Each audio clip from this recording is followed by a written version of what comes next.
ರಾಜ್ಯದಲ್ಲಿ FIR politics ಜೋರಾಗ್ತಾ ಇದೆ. ಕೇಂದ್ರ ಮಂತ್ರಿ ಕುಮಾರಸ್ವಾಮಿ ವಿರುದ್ಧ ಎಫ್ಐಆರ್ ದಾಖಲಾಗಿದ್ದು, ದೂರುದಾರ ವಿಜಯ್ ಟಾಟಾ ಅವರಿಂದ ದಾಖಲೆಗಳನ್ನು ಕೊಡಿ ಅಂತ ಪೊಲೀಸರು ಈಗ ಕೋರಿದ್ದಾರೆ. ಇದರ ಮಧ್ಯೆ ರಮೇಶ್ ಗೌಡ ಅವರ ಬಳಿ ಯಾವುದೇ ರೀತಿಯ ದಾಖಲೆಗಳಿಲ್ಲ, ನನ್ನ ಬಳಿ ಇದೆ, ಯಾಕಂದ್ರೆ ಆ ರೀತಿಯಾದಂತಹ ಆರೋಪಗಳು ಮಾಡ್ತಾ ಇರೋದಕ್ಕೆ ಪುರಾವೆಗಳೇ ಇಲ್ಲ ಅನ್ನೋದು ಅವರು ಹೇಳ್ತಾ ಇದ್ದಾರೆ. ಏನಿಲ್ಲ ಆಯ್ತು, ಈ ಘಟನೆಗೆ ಸಂಬಂಧಪಟ್ಟ ಹಾಗೆ ನೋಡೋಣ. ರಾಜ್ಯದಲ್ಲಿ ಜೋರಾಯಿತು ಎಫ್ಐಆರ್ ರಾಜಕೀಯ. ಕೇಂದ್ರ ಸಚಿವ ಕುಮಾರಸ್ವಾಮಿ ವಿರುದ್ಧ ಎಫ್ಐಆರ್. ರಾಜ್ಯದಲ್ಲಿ ದಿನಕ್ಕೊಂದು ಆರೋಪ, ದಿನಕ್ಕೊಂದು ಎಫ್ಐಆರ್ ಆಗುತ್ತಲೇ ಇದೆ. ಈ ಬಾರಿ ಕೇಂದ್ರ ಸಚಿವ ಕುಮಾರಸ್ವಾಮಿಯ ಸರದಿ. ಹೌದು, ಉದ್ಯಮಿ ವಿಜಯ್ ಟಾಟಾಗೆ ಬೆದರಿಕೆ ಹಾಕಿ 50 ಕೋಟಿ ಹಣ ಸುಲಿಗೆ ಮಾಡೋದಕ್ಕೆ ಪ್ರಯತ್ನ ಮಾಡಿದ್ರು ಅಂತ ದೂರು ನೀಡಿದ್ರು. ಈ ದೂರು ಆಧರಿಸಿ ಎಚ್ಡಿಕೆ ವಿರುದ್ಧ BNS 308/2 ಸುಲಿಗೆ ಹಾಗೂ 352/2 ಜೀವ ಬೆದರಿಕೆ ಪ್ರಕರಣದಡಿ ಅಮೃತಹಳ್ಳಿ ಪೊಲೀಸ್ ಠಾಣೆಯಲ್ಲಿ ಎಫ್ಐಆರ್ ದಾಖಲಾಗಿದೆ. ಮಾಜಿ MLC ರಮೇಶ್ ಗೌಡ ವಿರುದ್ಧವೂ ದೂರು ದಾಖಲಾಗಿದೆ. ವಿಜಯ್ ಟಾಟಾ ದೂರಿಗೆ ರಮೇಶ್ ಗೌಡ ಪ್ರತಿ ದೂರು ಸಲ್ಲಿಸಿದ್ದಾರೆ. ಎಫ್ಐಆರ್ ದಾಖಲಾದ ಬಳಿಕ ಅವರಿಗೆ ನಾನು ಯಾರು ಅಂತ ಗೊತ್ತಾಗಿದೆ ಅಂತ HDKಗೆ ವಿಜಯ್ ಟಾಟಾ ಟಕ್ಕರ್ ಕೊಟ್ಟಿದ್ದಾರೆ.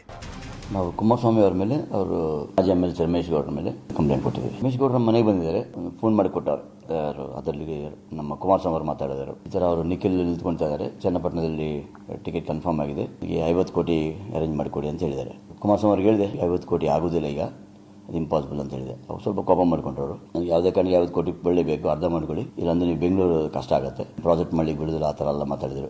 ಏನೋ ನನ್ನ ಮೇಲೆ 50 ಕೋಟಿ, ನಾನು ಇನ್ನು ಚುನಾವಣೆಯಲ್ಲಿ ಅಭ್ಯರ್ಥಿ ಯಾರು ಅಂತಲೇ ತೀರ್ಮಾನ ಮಾಡಿಲ್ಲ ನಮ್ಮ ಪಕ್ಷದಿಂದ, ಇಲ್ಲ NDA ಇಂದ.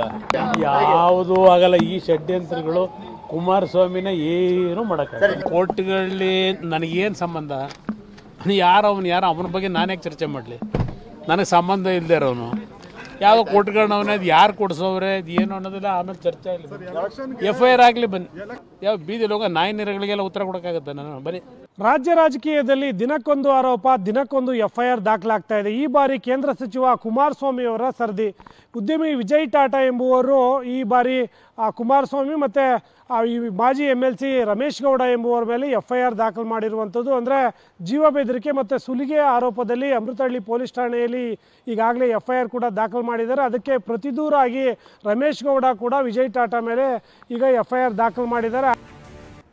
ಇನ್ನು ಉದ್ಯಮಿ ವಿಜಯ್ ಟಾಟಾ ದೂರಿನ ಮೇರೆಗೆ ಕೇಂದ್ರ ಸಚಿವ HD ಕುಮಾರಸ್ವಾಮಿ ವಿರುದ್ಧ FIR ದಾಖಲಾಗಿದೆ.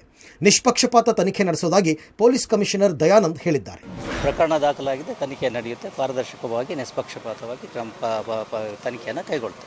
ವಿಜಯ್ ಟಾಟಾಗೆ ಪೊಲೀಸ್ ನೋಟಿಸ್, ಸೂಕ್ತ ದಾಖಲೆ ಒದಗಿಸುವಂತೆ ಸೂಚನೆ. ಈ ಬೆನ್ನಲ್ಲೇ ಉದ್ಯಮಿ ವಿಜಯ್ ಟಾಟಾಗೆ ಅಮೃತಹಳ್ಳಿ ಪೊಲೀಸರು ನೋಟಿಸ್ ಕೊಟ್ಟಿದ್ದಾರೆ. ಹಣ ಕೇಳಿದ್ದರ ಬಗ್ಗೆ ನಿಮ್ಮ ಬಳಿ ಏನೇನು ದಾಖಲೆಗಳಿದೆಯೋ ಎಲ್ಲವನ್ನೂ ತಮಗೊಪ್ಪಿಸುವಂತೆ ಪೊಲೀಸರು ಸೂಚಿಸಿದ್ದಾರೆ. ದಾಖಲೆಗಳ ಆಧಾರದ ಮೇಲೆ HDKಗೆ ನೋಟಿಸ್ ಕೊಟ್ಟು ಪೊಲೀಸರು ವಿಚಾರಣೆಗೆ ಕರೆಯುವ ಸಾಧ್ಯತೆ ಇದೆ. ಉದ್ಯಮಿ ವಿಜಯ್ ಟಾಟಾ ದೂರು ನೀಡಿದ ಬೆನ್ನಲ್ಲೇ ಕೇಂದ್ರ ಸಚಿವ HD ಕುಮಾರಸ್ವಾಮಿ ಹಾಗೆ ಮಾಜಿ ವಿಧಾನ ಪರಿಷತ್ ಸದಸ್ಯ ರಮೇಶ್ ಗೌಡ ವಿರುದ್ಧ ಅಮೃತಹಳ್ಳಿ ಪೊಲೀಸ್ ಠಾಣೆಯಲ್ಲಿ FIR ದಾಖಲಾಗಿತ್ತು. BNS ಸೆಕ್ಷನ್ 308 ಸಬ್ಸೆಕ್ಷನ್ 2 ಹಾಗೆ 352 ಸಬ್ಸೆಕ್ಷನ್ 2 ಅಡಿ, ಅಂದರೆ ಸುಲಿಗೆ ಮತ್ತು ಜೀವ ಬೆದರಿಕೆ ಅಡಿ FIR ಕೂಡ ದಾಖಲಾಗಿತ್ತು. ಇದೀಗ ದೂರುದಾರ ವಿಜಯ್ ಟಾಟಾ ಅವರಿಗೆ ಅಮೃತಹಳ್ಳಿ ಪೊಲೀಸರು ನೋಟಿಸನ್ನು ಕೊಟ್ಟಿದ್ದಾರೆ. ತಮ್ಮ ಬಳಿ ಇರತಕ್ಕಂತಹ ಮಾಹಿತಿಯನ್ನು ನೀಡಿ, ಹೆಚ್ಚುವರಿಯಾಗಿ ತಮಗೆ ಯಾವಾಗ ಬೆದರಿಕೆಯನ್ನು ಹಾಕಲಾಯಿತು ಅದಕ್ಕೆ ಸಂಬಂಧಪಟ್ಟಂತೆ ಮಾಹಿತಿ ಏನಿದೆ, ಈಗಾಗಲೇ 50 ಕೋಟಿ ಹಣವನ್ನು ಕೇಳಿದ್ರು ಅನ್ನೋ ನಿಟ್ಟಿನಲ್ಲಿ ತಾವು ಆರೋಪವನ್ನು ಮಾಡಿದ್ರಿ, ಅದಕ್ಕೆ ಏನಾದರೂ ಸಾಕ್ಷಿಗಳಿದೆಯಾ? ರಮೇಶ್ ಗೌಡ ತಮ್ಮ ಮನೆಗೆ ಬಂದಂತಹದ್ದು ಯಾವತ್ತು, ಅದಕ್ಕೆ ಏನಾದರೂ ಸಾಕ್ಷಿಗಳಿದೆಯಾ? ಈ ಎಲ್ಲ ದಾಖಲಾತಿಗಳನ್ನು ನೀಡಿ ಒಂದಷ್ಟು ಮಾಹಿತಿಯನ್ನು ನೀಡುವಂತೆ ನೋಟಿಸನ್ನು ವಿಜಯ್ ಟಾಟಾ ಅವರಿಗೆ ಕೊಟ್ಟಿದ್ದಾರೆ. ಇನ್ನೂ ಪ್ರಕರಣ ಸಂಬಂಧ ಇವತ್ತು ಮುಗಿದ ಬಳಿಕ ನಾಳೆ ಅಥವಾ ನಾಡಿದ್ದು ಯಾವತ್ತಾದರೂ ಒಂದು ದಿನ ಕೇಂದ್ರ ಸಚಿವ HD ಕುಮಾರಸ್ವಾಮಿ ಅವರಿಗೂ ಕೂಡ ನೋಟಿಸನ್ನು ಕೊಟ್ಟು ಪೊಲೀಸರು ವಿಚಾರಣೆಯನ್ನು ಮಾಡಲಿದ್ದಾರೆ. ಅವರ ಹೇಳಿಕೆಯನ್ನು ಕೂಡ ದಾಖಲು ಮಾಡಿಕೊಳ್ಳಿದ್ದಾರೆ. ವಿಜಯ್ ಟಾಟಾ ಆರೋಪ ಸುಳ್ಳು, ನಮ್ಮ ಮಧ್ಯೆ ಹಣಕಾಸಿನ ವ್ಯವಹಾರ ನಡೆದಿಲ್ಲ, ನನ್ನ ಬಳಿ ದಾಖಲೆ ಇದೆ ಎಂದ ರಮೇಶ್ ಗೌಡ. ವಿಜಯ್ ಟಾಟಾ ಆರೋಪಗಳನ್ನು ಮಾಜಿ MLC ರಮೇಶ್ ಗೌಡ ತಳ್ಳಿ ಹಾಕಿದ್ದಾರೆ. ವಿಜಯ್ ಟಾಟಾ ಸುಳ್ಳು ಹೇಳ್ತಿದ್ದಾರೆ, ತಾಯಿ ಚಾಮುಂಡೇಶ್ವರಿ, ಧರ್ಮಸ್ಥಳ ಮಂಜುನಾಥ ಸ್ವಾಮಿ ಮೇಲಾಣೆ, ಅವರ ಜೊತೆ ನಾವು ಯಾವುದೇ ಹಣಕಾಸಿನ ವ್ಯವಹಾರ ನಡೆಸಿಲ್ಲ, ನಮ್ಮ ಬಳಿ ದಾಖಲೆ ಇದೆ ಅಂತ ಸವಾಲು ಹಾಕಿದ್ದಾರೆ. ವಿಜಯ್ ಟಾಟಾ ವಿರುದ್ಧ 141 FIR ಆಗಿದೆ.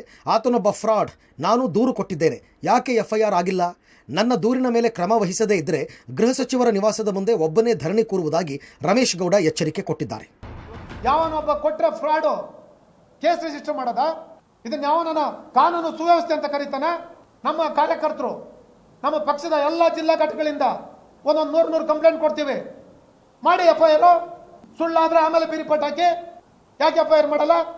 ನಾನು ಕೊಟ್ಟಿದ್ದೀನಿ FIRಗೆ, ಯಾಕೆ FIR ಮಾಡಲಿಲ್ಲ? ನಾನು FIR ಮಾಡೋ ತನಕ ಬಿಡೋದಿಲ್ಲ. ನಾನು ಕೊಟ್ಟು ಈಗಾಗಲೇ 24 ಗಂಟೆ ಆಯಿತು ಕಂಪ್ಲೇಂಟು. ಅದ್ರ ಮೇಲೆ ಯಾವುದೇ ರೀತಿ ಕ್ರಮ ಇಲ್ಲ.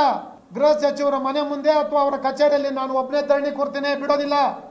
ನಾನೇನಾದ್ರೂ ತಪ್ಪು ಮಾಡಿದ್ರೆ ನನ್ನನ್ನು ಅರೆಸ್ಟ್ ಮಾಡಿ. ಒಟ್ಟಿನಲ್ಲಿ ಜಾಮೀನು ಸಹಿತ ಸೆಕ್ಷನ್ಗಳ ಅಡಿ ಎಫ್ಐಆರ್ ಆಗಿರೋದ್ರಿಂದ ಎಚ್ಡಿಕೆಗೆ ಟೆನ್ಷನ್ ಫ್ರೀ ಆಗಿದೆ. ಎಚ್ಡಿಕೆಗೆ ನೋಟಿಸ್ ಕೊಟ್ಟು ಪೊಲೀಸರು ಹೇಳಿಕೆ ದಾಖಲಿಸಿದ್ದಾರೆ.